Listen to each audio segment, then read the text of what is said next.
Kalau memang itu Rudiana yang telah merekayasa proses kasus kematian Vina Cirebon, hukum! Saya minta itu Rudiana dihukum. Kalau dia tidak mau mengaku, injak dia Pak, tendang dia Pak, kasih minum air kencing Pak, setrum dia Pak, biar dia mengaku. Sama seperti nasib Saka Tatal dan kawan-kawannya. Jangan jadikan rakyat itu objek kesewenang-wenangan. Jangan jadikan rakyat lemah yang tidak berdaya menjadi objek penindasan, kekerasan, penjajahan. Stop! Berhenti semua ini. Bapak Kapolri, semoga telingamu masih sehat untuk mendengar keresahan rakyat. Bapak Presiden Jokowi, semoga Bapak masih punya nurani untuk merasakan kegetiran yang sedang dirasakan oleh rakyat, merasakan keresahan yang sementara menyiksa masyarakat siang dan malam. Semoga ini didengar. Mau sampai kapan rakyat lemah yang tidak berdaya terus teraniaya, terus tertindas di bawah kesewenang-wenangan? Sampai kapan kami sebagai rakyat kecil harus menerima nasib sebagai orang-orang tertindas? Sampai kapan? Sampaikan kepada Bapak Presiden, kalau sudah ada keresahan rakyat yang memuncak, respon, jangan diabaikan. Saya marah itu ketika kasus seperti ini bukan satu saja. Kasus seperti ini terlalu banyak Pak. Hanya 1, 2, 3 yang meletup dan menjadi isu nasional. Pada kenyataannya kasus begini banyak, rekayasa penegakan hukum seperti ini banyak. Di semua daerah di wilayah NKRI ada. Biar dengar ini para petinggi negara, para anggota DPR, jangan diam. Kalian kami pilih untuk mewakili suara kami. Kenapa harus kami yang berteriak seperti ini? Masyarakat dengar, ini bukan politik, tapi mereka memang wakil kita. Kita yang milik mereka, kita yang dudukan mereka di kursi empuk yang terhormat sana. Kita yang pilih mereka untuk duduk di sana. Lalu kenapa ketika rakyat tertindas di bawah kesewenang-wenangan seperti ini, mereka diam 1000 bahasa? Kenapa? Kenapa harus kita yang harus berteriak? Kenapa? Nggak berfungsi semua ini anggota DPR. Aparat penegak hukum tidak berfungsi sebagaimana yang diharapkan oleh undang-undang. Saudara tahu, di daerah-daerah sering ada yang mengeluh ke kami. Mereka itu masyarakat awam kurang paham bahwa kami hanya seorang aktivis. Kami bukan pengacara ternama seperti Hotman Paris. Ya, kami nggak punya kekuatan apa-apa. Ya, selain melakukan aksi, selain melakukan demo, selain berorasi. Tapi itulah pemahaman masyarakat awam. Mereka pikir kami punya kemampuan untuk mengatasi suatu persoalan hukum. Nyatanya Pak, persoalan seperti ini terlalu banyak Pak, dan terlalu banyak rakyat yang menderita di sana menanti-nantikan keadilan. Ini yang membuat hati kita merasa terkoyak. Dan siapa yang akan mendengarkan suara kita ini? Siapa yang bisa merespon jeritan hati kita ini? Itu yang kita butuhkan. Maka kalau Kapolri Jenderal Listio Sigit Prabowo tidak mampu mundur, Anda tidak mampu mundur Pak. Kasihan rakyat kecil yang tidak berdaya, yang terus-menerus menjadi korban kesewenang-wenangan para anggota Anda Pak. Hormat Jenderal Polisi Listio Sigit Prabowo, hormat Bapak Presiden Insinyur Haji Joko Widodo. Suaraku adalah suara kegeraman rakyat. Suaraku adalah jeritan sakit hati rakyat. Aku adalah mereka yang tertindas. Aku adalah mereka yang teraniaya di bawah kesewenang-wenangan. Aku adalah mereka yang teraniaya, yang 79 tahun konon Indonesia telah merdeka, tapi mereka belum merasakan kemerdekaan itu. Aku adalah mereka.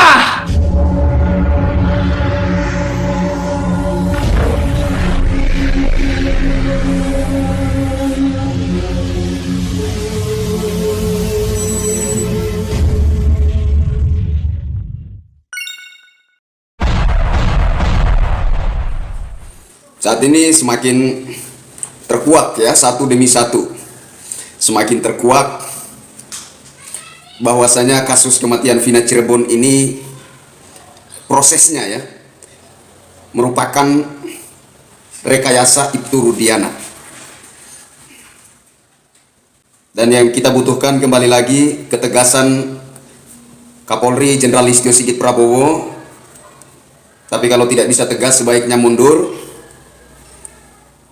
agar terbuka jalan keadilan bagi rakyat kecil. Jangan rakyat kecil selalu dijadikan bahan eksperimen penegakan hukum, sehingga hukum yang nampak oleh mata kita itu hanyalah hukum spekulasi dan simulasi, bukan konotasi. Saya kira seperti itu. Jadi semakin nampak sekarang, satu-satu mulai berani speak up, bahkan orang-orang ternama, orang-orang besar negeri ini. Ada mantan Wakapolri juga kemarin berani bicara bahwa proses awal kasus ini sudah diwarnai oleh rekayasa Ibtu Rudiana. Nah, sekarang kita tinggal menunggu apakah ada ketegasan dari Kapolri Jenderal Listio Sigit Prabowo atau tidak. Namun kalau tidak mampu, kalau tidak berani, tidak punya nyali untuk bertindak tegas, mundur Pak, sebaiknya mundur. Jadi saya sedang berkoordinasi dengan teman-teman sesama anak bangsa yang punya hati memburu keadilan. Kami akan persiapkan satu pergerakan yang kami targetkan adalah Mabes Polri. Kami akan melakukan aksi di depan Mabes Polri, mendesak Kapolri mundur kalau memang tidak mampu. Jadi kami sedang berkoordinasi, sementara ini saling kontek-kontekan bagaimana mengkondisikan teknisnya, dan kita akan melakukan itu mungkin selepas perayaan detik-detik proklamasi.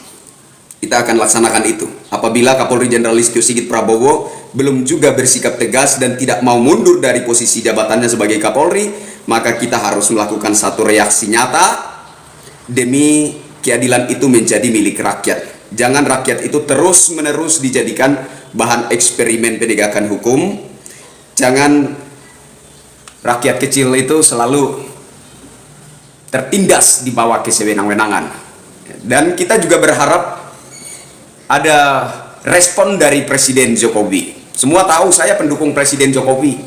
Tapi untuk penegakan hukum ini, minta maaf, minta ampun, saya harus mengkritik dengan sangat keras Presiden Insinyur Haji Joko Widodo. Menurut saya persoalan penegakan hukum ini sangat-sangat terbengkalai di era kepemimpinan Presiden Insinyur Haji Joko Widodo.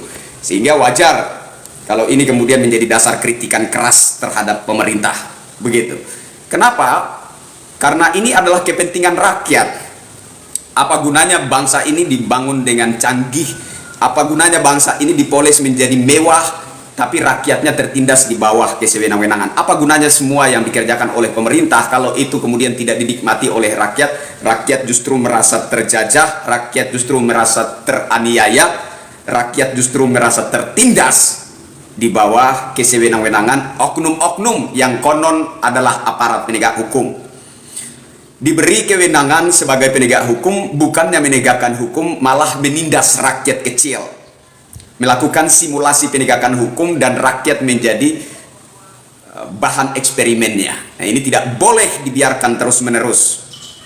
Kalau ini kita biarkan, saudara-saudara, maka kita akan meninggalkan kondisi yang jauh lebih buruk untuk generasi penerus bangsa.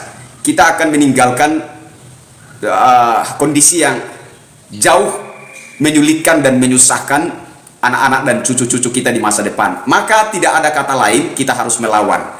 Kita harus melawan kesewenang-wenangan ini, kita harus melawan penindasan ini, kita harus melawan penjajahan gaya baru ini. Harus, wajib hukumnya, harus hukumnya.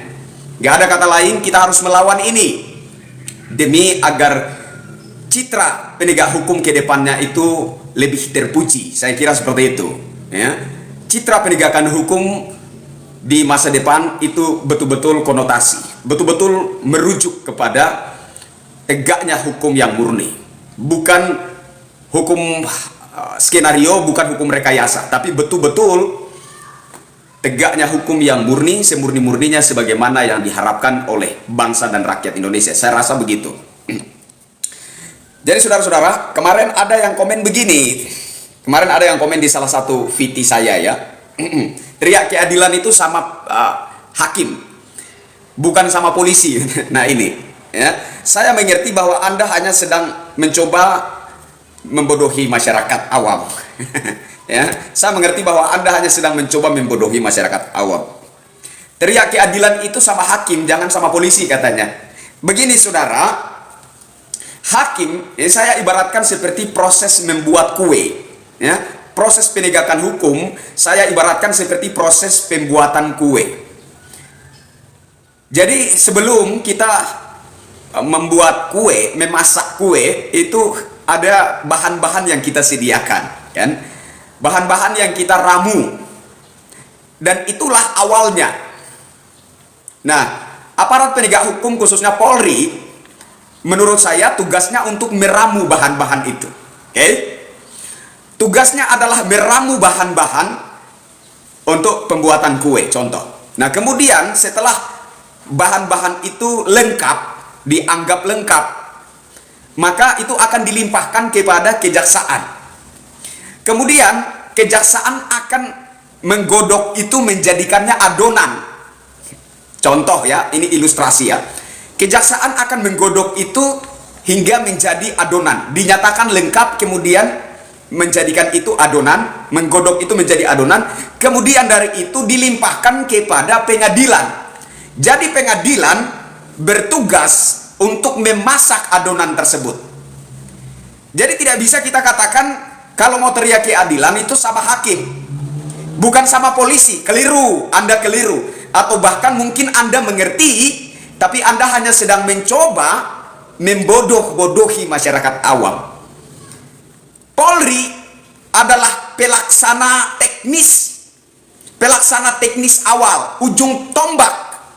Polri yang menyiapkan bahan-bahan itu, Polri yang meramu itu terlebih dahulu. Dikumpulkanlah, ini kasus apa, motifnya apa, tersangkanya mana, bukti-buktinya mana, alat buktinya apa saja, bukti-bukti pendukungnya apa saja, kesaksian dari siapa saja. Nah ini diramu, dikumpulkan. Ya, jelas ya, seperti saya ilustrasikan proses pembuatan kue. Yang pertama adalah kita menyediakan bahan-bahan. Nah, inilah tugas Polri. Pelaksana teknis awal, ujung tombak daripada proses penegakan hukum. Polri yang mengumpulkan bahan-bahan itu. Polri yang meramu bahan-bahan itu. Baru kemudian dilimpahkan kepada kejaksaan. Kejaksaan menggodok itu menjadi adonan. Kemudian ketika telah dianggap lengkap oleh kejaksaan, maka dari kejaksaan dilimpahkan kepada pengadilan. Dan pengadilan, para hakim tugasnya untuk memasak. Artinya apa saudara-saudara? Kalau bahan-bahan yang dikumpulkan, bahan-bahan yang diramu oleh Polri itu salah, maka hasil masakan pengadilan pun akan salah. Paham nggak? Anda paham? Kalau bahan-bahan yang diramu oleh kepolisian itu salah, kalau bahan-bahan yang disediakan, dikumpulkan, yang diramu oleh Polri itu keliru, maka outputnya, hasil akhir pun akan keliru. Jadi pengadilan tidak salah, karena pengadilan hanya memasak yang sudah diramu, digodok.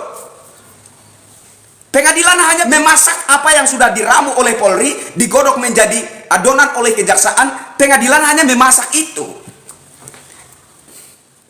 Jadi wajar kalau ramuan yang disiapkan oleh Polri itu keliru, maka meskipun pihak kejaksaan menyatakan berkas-berkas perkara itu lengkap P21, tetap isinya keliru. Isinya tetap keliru. Pada dasarnya itu adalah sebuah kekeliruan. Dan ketika dimasak oleh pengadilan, juga hasilnya akan keliru. Ilustrasi lain adalah ketika mata air itu kotor, keruh, maka air yang mengalir sepanjang sungai, sepanjang parit juga akan kotor, keruh. Anda berada di daerah yang banyak sungai. Saya tinggal di Pontianak, di Kalimantan Barat, itu ada lebih dari 10 tahun. Saya bahkan hingga menjadi penduduk. Ya, status kependudukan saya awalnya itu Kalimantan Barat, Pontianak. Saya mengerti sungai, ya. Umumnya sungai-sungai di Pontianak, sungai-sungai di Kalimantan itu keruh. Kalau di mata airnya itu keruh, maka sepanjang sungai itu keruh. Artinya apa? Artinya kalau ramuan yang disediakan oleh Polri pada awal penyelidikan itu keliru, kotor, maka outputnya nanti pun tetap kotor, tetap keliru. Dan ini tidak bisa kita biarkan. Ini harus kita lawan. Seperti yang saya katakan tadi, kalau kita tidak melawan ini, maka pada akhirnya kita akan meninggalkan kondisi penegak hukum yang lebih mengerikan lagi bagi generasi penerus bangsa, bagi anak-anak dan cucu-cucu kita. Kalau kita tidak segera bereaksi melawan ini hari ini, maka kita akan meninggalkan kondisi penegakan hukum yang jauh-jauh lebih mengerikan untuk anak-anak dan cucu-cucu kita di masa depan. Apakah saudara-saudara ridho bahwa anak-anak kita, cucu-cucu kita di masa depan nanti mengalami kesewenang-wenangan yang lebih dahsyat dari yang kita alami hari ini? Apakah saudara-saudara ridho, Bapak Ibu ridho, anak-anak dan cucu-cucu kita di masa depan mengalami kesewenang-wenangan yang lebih mengerikan ketimbang yang kita alami hari ini? Jika bapak-bapak, ibu-ibu, saudara-saudari tidak ridho membayangkan hal tersebut, satu kata, bangkit, lawan. Hingga aparat penegak hukum betul-betul berfungsi sebagai penegak hukum dan bukan mafia hukum. Ini maksud kita. Hingga aparat penegak hukum negeri ini betul-betul berfungsi sebagai penegak hukum dan bukan sutradara film. Ini yang kita maksudkan. Dan rakyat kecil yang selalu menjadi objek penindasan, ini harus dihentikan. Rakyat kecil tidak boleh terus-terusan menjadi objek penindasan. Rakyat kecil tidak boleh terus-terusan menjadi objek kesewenang-wenangan aparat konon, aparat penegak hukum.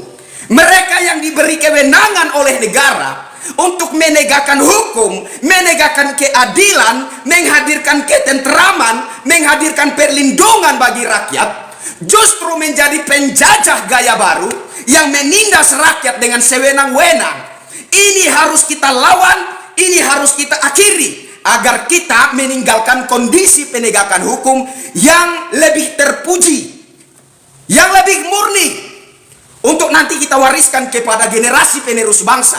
Ingat, di masa depan sana ada anak-anak dan cucu-cucu kita, ada anak-anak dan cucu-cucu saya, ada anak-anak dan cucu-cucu Anda semua.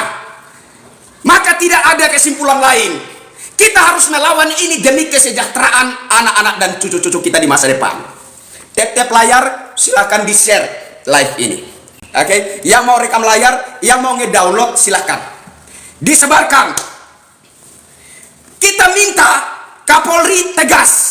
Kalau Kapolri tidak mau tegas, mundur. Saya yakin masih terlalu banyak sosok-sosok jenderal polisi lainnya yang bisa lebih tegas, yang bisa lebih berani, yang lebih punya nyali mengatasi carut-marut penegakan hukum negeri kita. Kemudian di sisi lain, saya juga meminta kepada Bapak Presiden Insinyur Haji Joko Widodo untuk ketika terdengar ada keresahan rakyat yang sudah memuncak, Pak, ketika ada kegelisahan rakyat, Bapak Presiden harus mengintervensi. Tidak bisa itu dibiarkan, diabaikan, dianggap sepi. Saya berharap Presiden intervensi ketika sebuah proses penegakan hukum sudah diwarnai dengan rekayasa, sudah sangat-sangat meresahkan rakyat. Saya berharap Bapak Presiden mengintervensi itu. Saya berharap ada kepedulian Presiden. Dan satu hal yang paling saya harapkan dari Presiden Insinyur Haji Joko Widodo hari ini adalah mencopot Kapolri Jenderal Listio Sigit Prabowo, menggantikannya dengan sosok jenderal polisi yang mungkin lebih berani, yang lebih punya nyali, yang bisa lebih tegas menegakkan hukum semurni-murninya. Bukan hukum rekayasa, bukan hukum skenario, tapi hukum yang murni, hukum yang organik sebagaimana adanya hukum itu.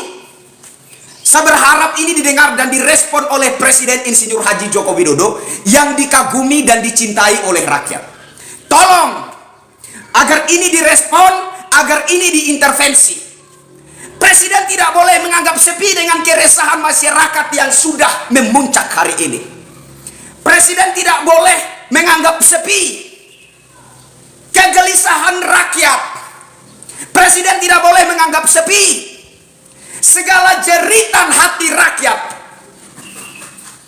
Presiden harus mengintervensi ini, segera mengintervensi ini. Karena yang begini bukan satu saja, Pak. Bukan terjadi di satu tempat saja, Pak. Bukan satu kasus saja, Pak. Hanya satu dua yang meletup dan menjadi isu nasional. Satu dua saja yang meledak menjadi isu nasional. Tapi pada kenyataannya kasus seperti ini, proses penegakan hukum yang syarat dengan drama, syarat dengan rekayasa seperti ini, bukan satu, banyak, Pak, terlalu banyak. Maka Presiden harus mengintervensi segera. Presiden harus mengintervensi Kapolri. Presiden harus mengintervensi aparat penegak hukum ini demi keadilan bagi rakyat, Pak Presiden. Jangan biarkan rakyat tertindas. Jangan biarkan rakyat merasa terjajah. Setiap tahun kita merayakan kemerdekaan bangsa Indonesia. Tapi kita lihat di bawah, Pak. Apakah rakyat sudah betul-betul merasa merdeka? Terkhususnya kita bicara persoalan penegakan hukum. Kita bicara persoalan penegakan hukum. Rakyat belum merasa merdeka. Sama sekali tidak merasa merdeka. Rakyat merasa terjajah. Rakyat merasa tertindas, rakyat merasa menjadi korban kesewenang-wenangan pihak yang dianggap sebagai penegak hukum, justru menjadi penjajah gaya baru bagi rakyat. Jadi Presiden harus mengintervensi ini. Kalau terdapat kekeliruan, kalau terdapat kekhilafan, isu yang kita dengar adalah, oh itu perilaku oknum. Perilaku oknum. Tapi bagaimana kita memisahkan antara oknum dan institusi, Pak? Sementara kehadiran oknum-oknum di masyarakat mengatasnamakan institusi, mengenakan seragam kepolisian, menyematkan senjata di pinggangnya, senjata itu mewakili institusi, seragam itu mewakili institusi. Lalu bagaimana kita memisahkan antara oknum dan institusi? Jadi tidak bisa kita berpatokan kepada pemahaman, oh itu perilaku oknum. Nggak bisa. Tidak bisa. Harus ada satu ketegasan yang jelas.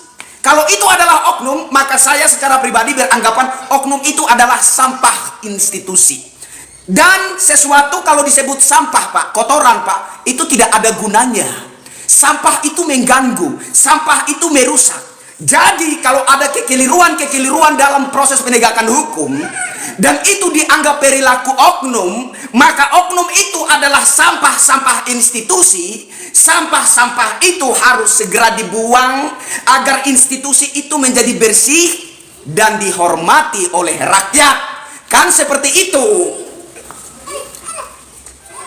Tapi kita diminta untuk memandang sebagai perilaku oknum, sementara oknum itu terus dipertahankan oleh institusi. Lah bagaimana toh? Bagaimana? Artinya orang-orang yang punya jabatan pangkat di dalam institusi itu memelihara sampah-sampah. Kesimpulannya semuanya sampah. Itu kesimpulan akhirnya. Jadi saya pertegas di sini bahwa saya berharap yang pertama Kapolri Jenderal Listio Sigit Prabowo tegas, ya, segera periksa Ibtu Rudiana dengan sebenar-benarnya, periksa dengan sebenar-benarnya, karena sudah terlalu jelas bahwa proses kematian, proses hukum kematian Vina Cirebon ini telah diawali dengan rekayasa Ibtu Rudiana. Sudah terlalu jelas, sangat-sangat jelas. Maka Ibtu Rudiana harus diperiksa. Diperiksa dengan sebenar-benarnya, dengan sebetul-betulnya, Pak. Jangan diundang ke Mabes Polri hanya untuk ngopi bareng dan selesai. Buat pernyataan pers bahwa Ibtu Rudiana sudah diperiksa dan tidak ditemukan ada pelanggaran kode etik. Jangan begitu, Pak. Jangan tipu kami, jangan tipu rakyat. Saya hingga hari ini belum percaya bahwa itu Rudiana betul-betul diperiksa oleh Propam Polri. Saya tidak percaya, belum percaya saya. Saya yakin itu Rudiana hanya diundang ke Mabes Polri untuk ngopi bareng para petinggi Polri. Setelah itu melakukan jumpa pers, membuat pernyataan pers bahwa itu Rudiana telah diperiksa dan tidak ditemukan adanya pelanggaran kode etik. Itu menipu rakyat, Pak. Itu dusta, Pak. Membohongi rakyat. Saya mau itu Rudiana betul-betul diperiksa. Bila perlu dikasih tekanan sama seperti tekanan yang mereka berikan kepada orang-orang tidak bersalah yang dipaksa untuk mengaku. Bila perlu diinjak, dipukul, ditendang, dikasih minum air kencing, itu Rudiana, biar ngaku. Iya kan? Sama seperti rakyat jelata, masyarakat kecil yang tidak mengerti apa yang sedang terjadi, dipaksa mengaku, diinjak, dipukul, ditendang, dikasih minum air kencing, disetrum. Dan akhirnya pada kondisi tubuh yang sudah tidak mampu, sudah tidak kuat, sudah tidak berdaya, wajar dong orang berpikir, lo daripada saya mati lebih baik saya iya-iyain aja. Wajar kan? Wajar nggak? Wajar. Lo daripada saya mati dipukul, daripada saya mati ditendang, daripada saya mati disetrum, mending saya iyain aja supaya nyawa saya ini selamat. Ya, mungkin badan saya cedera, luka, mungkin badan saya cacat, tapi sekurang-kurangnya nyawa saya ini selamat. Ya wes, saya iya-iyain aja. Kan itu pilihan terakhirnya yang dilakukan oleh contoh Saka Tatal. Itu pilihan terakhirnya. Daripada saya mati konyol, daripada saya kehilangan nyawa, ya mending saya iyain aja apa yang mereka mau. Kan seperti itu pilihan terakhirnya. Lalu kita mulai berpikir secara logis. Kalau si Saka Tatal contohnya betul-betul adalah seorang pelaku, loh, dia kan sudah bebas. Ngapain lagi dia mau cari keadilan? Loh, saya sudah bebas, nikmati saja kebebasan ini. Ngapain lagi dia mengambil langkah-langkah hukum untuk mencari keadilan, untuk memunculkan kebenaran dirinya, untuk supaya Nusantara ini, dunia tahu bahwa dia tidak bersalah? Ngapain?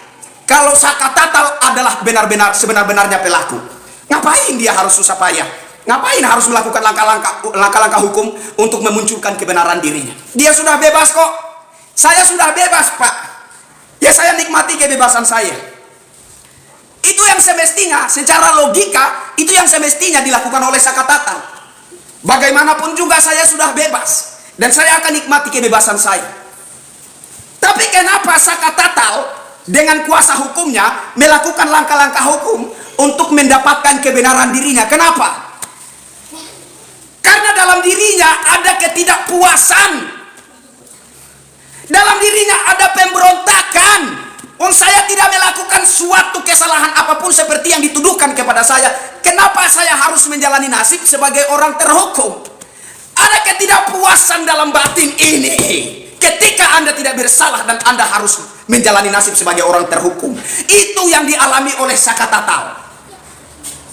Itu yang dialami oleh Liga Akbar. Dan bagaimana untuk mendapatkan kebenaran dirinya, dia harus melakukan langkah-langkah hukum. Sungguh pun dia telah bebas merdeka daripada kasus ini. Ini kita bicara nurani, Pak. Kita bicara hati, Pak. Kita bicara perasaan. Ketika saya tidak salah dan saya ditetapkan tersangka, disiksa, dipukul, ditendang, dikasih minum air kencing, disetrum, dipaksa mengaku sebagai pelaku pembunuhan, dan kemudian menjalani status sebagai orang terhukum di penjara bertahun-tahun, Pak. Saya jalani status sebagai orang terhukum. Kita bicara nurani, Pak. Nurani sebagai manusia tidak menerima ini. Saya pun akan melakukan hal yang sama apabila saya dilibatkan dalam sebuah persoalan yang mana saya tidak tahu menahu persoalan tersebut.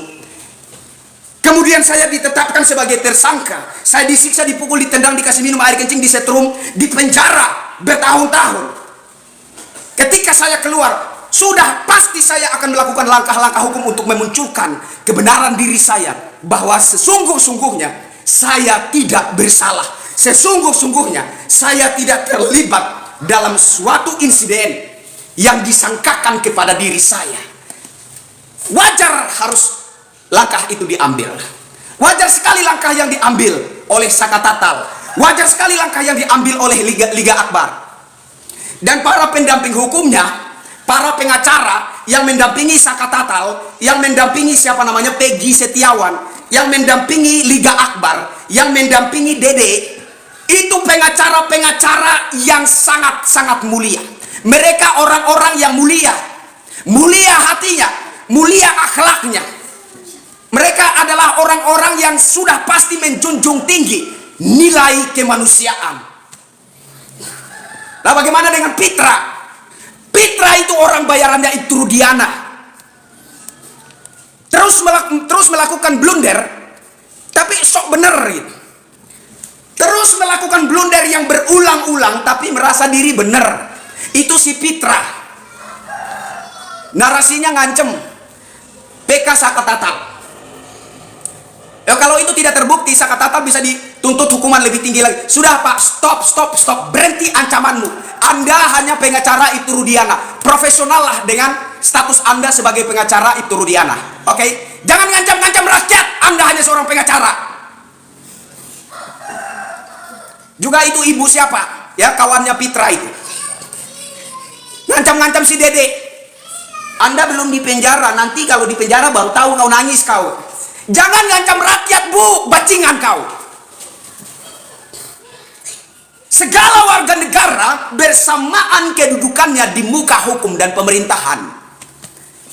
Saka Tatal, Dede, Liga Akbar, mereka juga punya hak hukum. Mereka juga punya hak hidup yang layak sebagaimana undang-undang hak asasi manusia. Mereka juga punya hak mencari keadilan bagi dirinya. Jangan diancam-ancam. Jangan dihalang-halangi. Jangan dihambat-hambat langkah hukum yang sedang mereka lakukan. Sok ngancem. Ya, si Pitra sama ibu siapa itu namanya itu. Sok ngancem. Anda ngancam siapa? Anda ngancam siapa? Apakah Anda warga negara Indonesia istimewa? Itu si Pitra pengacaranya Ibtu Rudiana. Tolong jawab. Apakah Anda warga negara Indonesia istimewa? Anda dan saya sama statusnya di muka hukum dan pemerintahan. Anda bukan warga negara istimewa.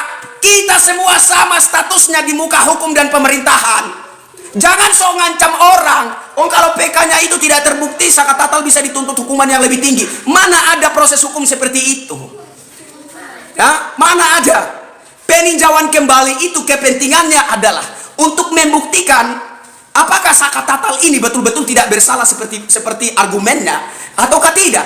Hanya itu yang dicari dalam sidang pengadilan, dalam sidang peninjauan kembali dugaan keterlibatan Saka Tatal. Itu saja, kepastian itu yang dicari. Jadi jangan ngancam-ngancam Saka Tatal. Kalau tidak terbukti, maka Saka Tatal bisa dihukum lebih berat lagi. Hukum dari mana? Hukum dari mana? Sok ngancam, supaya apa? Maksudnya apa? Tujuannya apa? Supaya Saka Tatal menjadi kecut, supaya Saka Tatal merasa takut lalu mengundurkan diri dari kasus ini, upaya peninjauan kembali. Begitu harapannya Pitra, Pak Pitra, pengacara yang terhormat, yang sebentar-sebentar jadi pengacara, sebentar-sebentar jadi ustadz. Pak Pitra, apakah Anda sengaja mengirim sinyal yang sifatnya mengancam, mengintimidasi begitu, supaya si Saka Tatal itu ketakutan, Saka Tatal itu mulai kecut hatinya, kemudian menarik diri dari proses peninjauan kembali dugaan keterlibatan dirinya dalam kasus kematian Vina Cirebon? Itu harapan Anda? Anda bukan warga negara istimewa. Kita sama di muka hukum dan pemerintahan. Anda tidak punya hak untuk menekan orang. Orang lagi melakukan upaya pencarian fakta, pencarian keadilan. Anda tidak berhak menghalang-halangi upaya dan langkah-langkah yang sedang diambil. Orang mau membuktikan bahwa dirinya itu tidak bersalah, Anda jangan halang-halangi. Sok-sok ngancem gitu. Si Dede juga, itu si ibu. Saya nggak tahu namanya, nggak penting juga tahu namanya kan. Orang-orang hina itu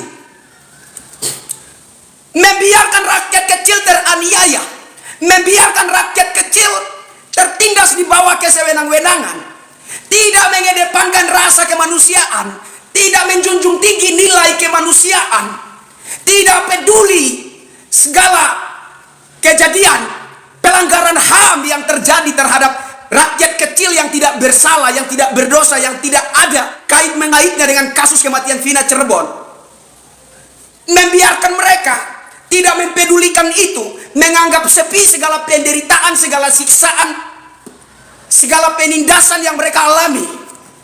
Anda itu orang hina. Anda tidak punya rasa kemanusiaan. Badanmu, fisikmu itu manusia, isinya bisa binatang, Pak. Ketika Anda tidak menjunjung tinggi nilai kemanusiaan, maka saya berani katakan mungkin tubuhmu itu manusia, fisikmu itu manusia, isinya binatang. Tapi kadang-kadang binatang juga bisa berperilaku lebih baik dari manusia. Apakah Anda lebih buruk dari binatang? Cobalah sedikit peduli terhadap mereka yang tertindas di bawah kesewenang-wenangan. Cobalah sedikit peduli terhadap mereka yang disiksa, dipukul, dianiaya, padahal tidak bersalah. Cobalah sedikit peduli terhadap penderitaan batin dan fisik yang mereka alami. Kok ini masih diancam-ancam? Hati-hati, Anda belum di penjara, nanti di penjara nangis-nangis. Anda bukan warga negara istimewa. Kita sama di muka hukum dan pemerintahan. Setinggi apapun status sosial Anda, entah Anda pengacara kah, entah Anda aparat penegak hukum kah, siapapun Anda, kita sama-sama setara di muka hukum dan pemerintahan. Jadi jangan sok-sok mengancam orang supaya orang menjadi takut lalu tarik diri dari proses peninjauan kembali kasus. Anda takut segala rekayasa itu Rudiana terbongkar? Anda takut? Kalau memang itu Rudiana bersalah, kalau memang itu Rudiana yang telah merekayasa proses kasus kematian Vina Cirebon, hukum! Saya minta itu Rudiana dihukum. Kalau memang dia telah merekayasa kasus kematian Vina Cirebon, hukum, Pak. Kalau dia tidak mau mengaku, injak dia, Pak. Tendang dia, Pak. Kasih minum air kencing, Pak. Setrum dia, Pak. Biar dia mengaku. Sama seperti nasib Saka Tatal dan kawan-kawannya. Jangan jadikan rakyat itu objek kesewenang-wenangan. Jangan jadikan rakyat lemah yang tidak berdaya menjadi objek penindasan, kekerasan, penjajahan. Stop! Berhenti semua ini. Marah saya itu. Bapak Kapolri, semoga telingamu masih sehat untuk mendengar keresahan rakyat. Bapak Presiden Jokowi, semoga Bapak masih punya nurani untuk merasakan kegetiran yang sedang dirasakan oleh rakyat. Merasakan keresahan yang sementara menyiksa masyarakat siang dan malam. Semoga ini didengar. Mau sampai kapan rakyat lemah yang tidak berdaya terus teraniaya, terus tertindas di bawah kesewenang-wenangan? Sampai kapan kami sebagai rakyat kecil harus menerima nasib sebagai orang-orang tertindas? Sampai kapan? Sampaikan kepada Bapak Presiden. Kalau sudah ada keresahan rakyat yang memuncak, respon. Jangan diabaikan. Saya marah itu ketika kasus seperti ini bukan satu saja. Kasus seperti ini terlalu banyak, Pak. Hanya 1, 2, 3 yang meletup dan menjadi isu nasional.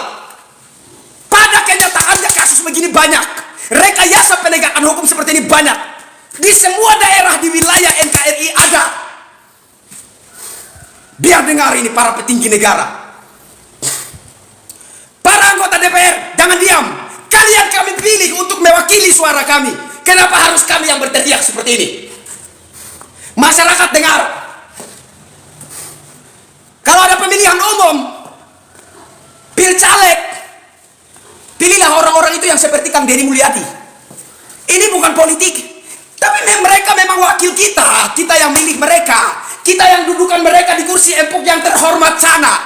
Kita yang pilih mereka untuk duduk di sana. Lalu kenapa ketika rakyat tertindas di bawah kesewenang-wenangan seperti ini, mereka diam 1000 bahasa? Kenapa? Kenapa harus kita yang harus berteriak? Kenapa? Nggak berfungsi semua ini anggota DPR. Aparat penegak hukum tidak berfungsi sebagaimana yang diharapkan oleh undang-undang. Semua ini tidak berfungsi sebagaimana amanat daripada undang-undang negeri kita. Saya marah sekali, ya. Ketika kita berteriak seperti ini, Pak, kita mulai mendapat tuh informasi dari kiri, kanan, muka, belakang. Pak, di sini juga Pak, Bang, di sini juga Om, di sini juga. Pusing kita sebagai rakyat. Lalu apa gunanya negara ini punya aparat penegak hukum? Lalu apa gunanya negara ini punya anggota DPR? Lalu apa gunanya negara ini punya Kapolri? Apa gunanya negara ini punya kejaksaan? Apa gunanya negara ini punya pengadilan? Pengadilan itu, dan seterusnya.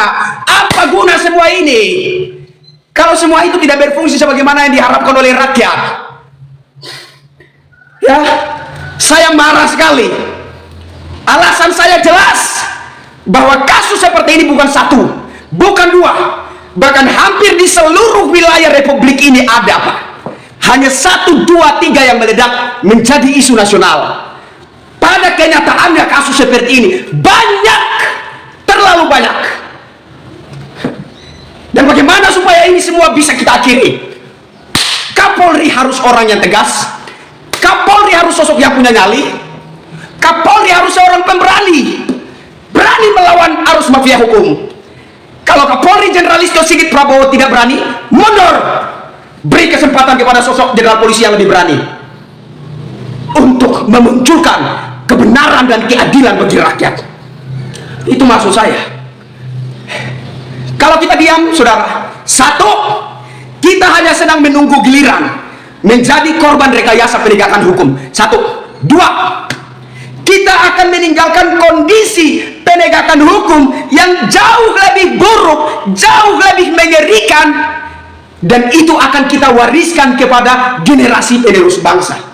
Dan Anda tahu, bicara generasi penerus bangsa, ada anak-anak dan cucu-cucu saya, ada anak-anak dan cucu-cucu Anda.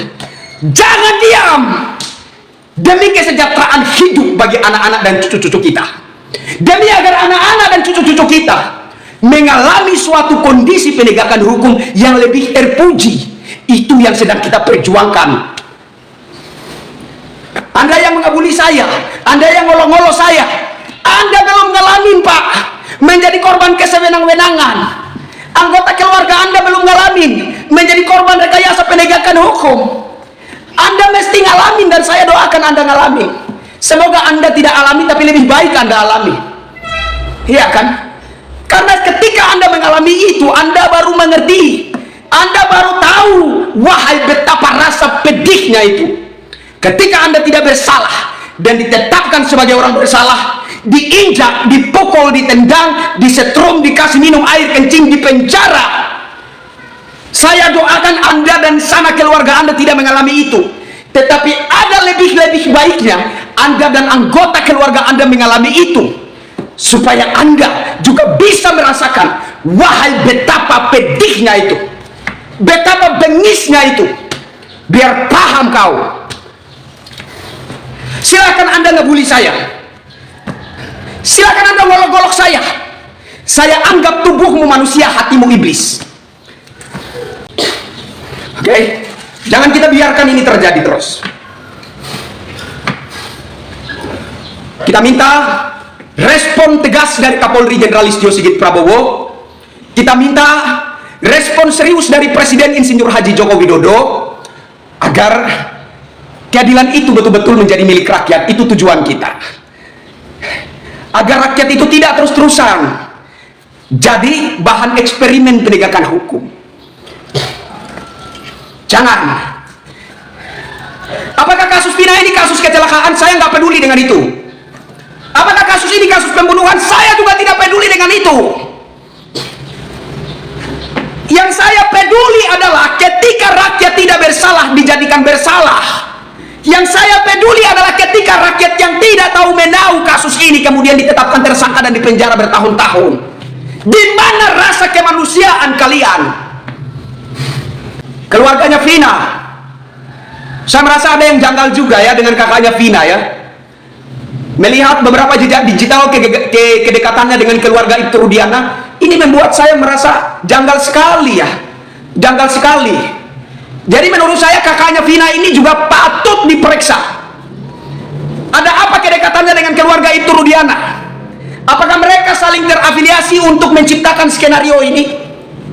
Apakah mereka saling terafiliasi sepakat membuat rekayasa penegakan hukum kematian Vina Cirebon ini? Kakaknya Vina pun patut diperiksa. Cari jejaknya. Sejauh mana kedekatannya dengan keluarga Ibtu Rudiana? Sejauh mana hubungannya dengan Ibtu Rudiana?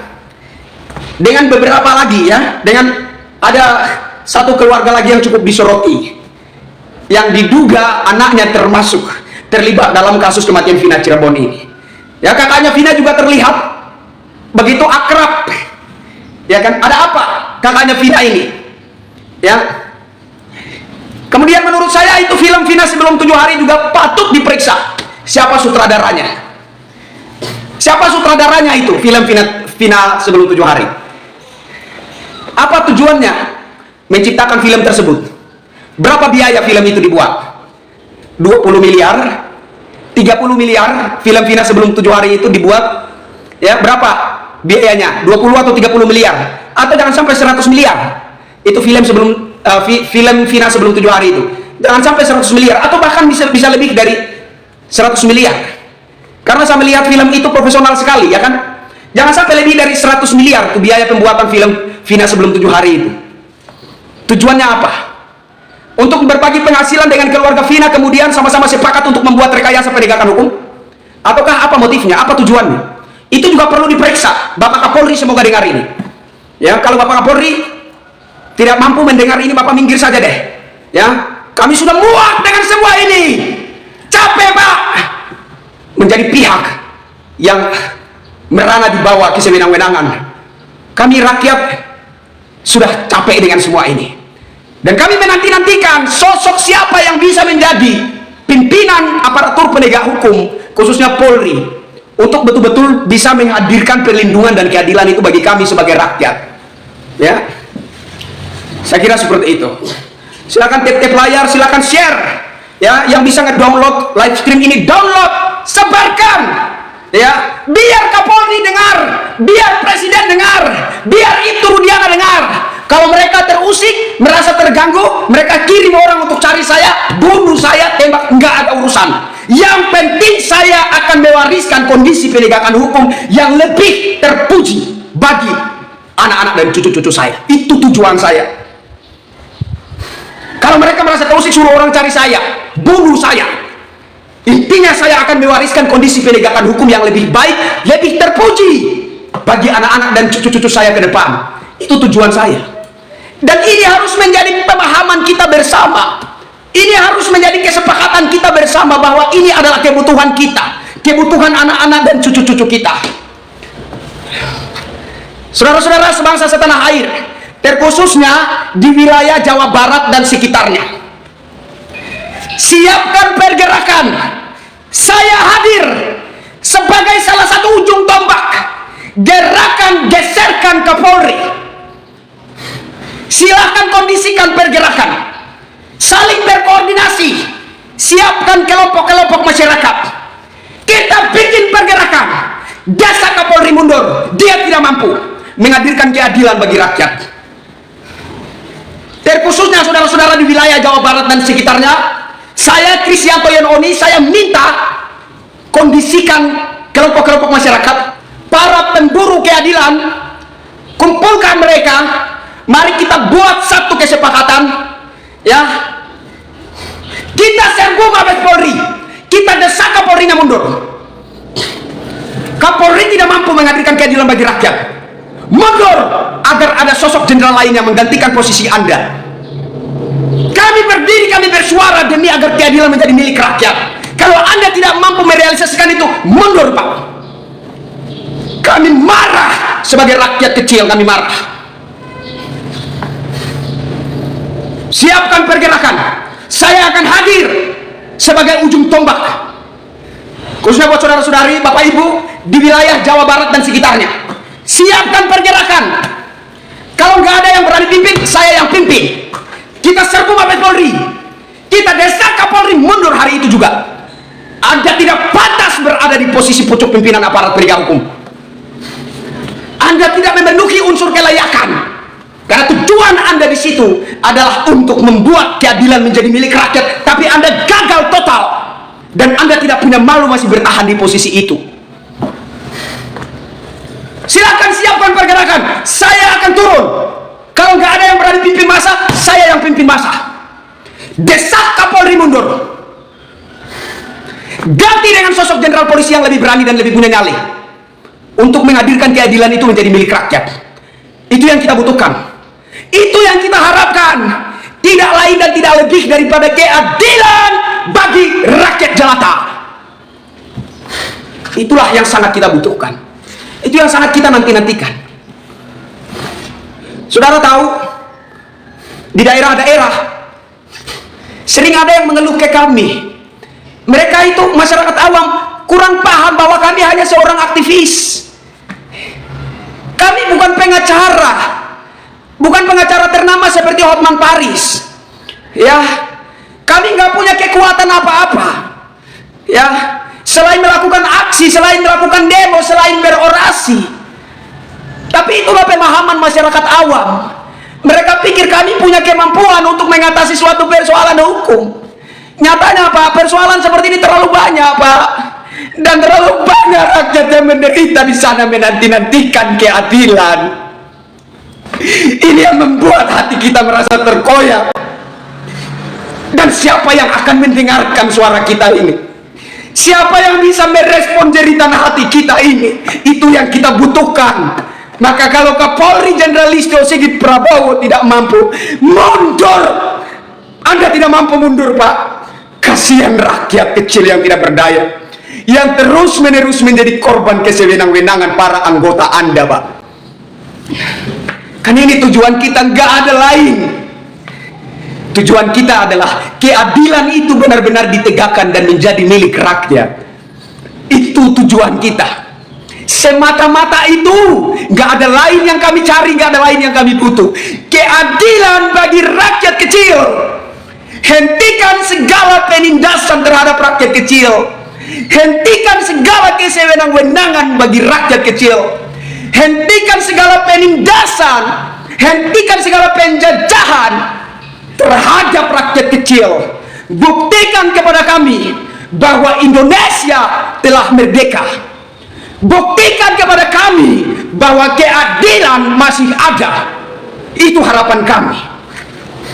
Jangan setiap tahun kita merayakan detik-detik proklamasi kemerdekaan bangsa Indonesia, tapi hati dan raga ini belum merasa merdeka.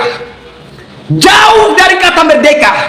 Yang kami alami adalah penindasan, intimidasi, kesewenang-wenangan, penjajahan, dan penganiayaan. Itu yang kami alami. Apakah ini yang namanya merdeka? Apakah ini yang namanya keadilan?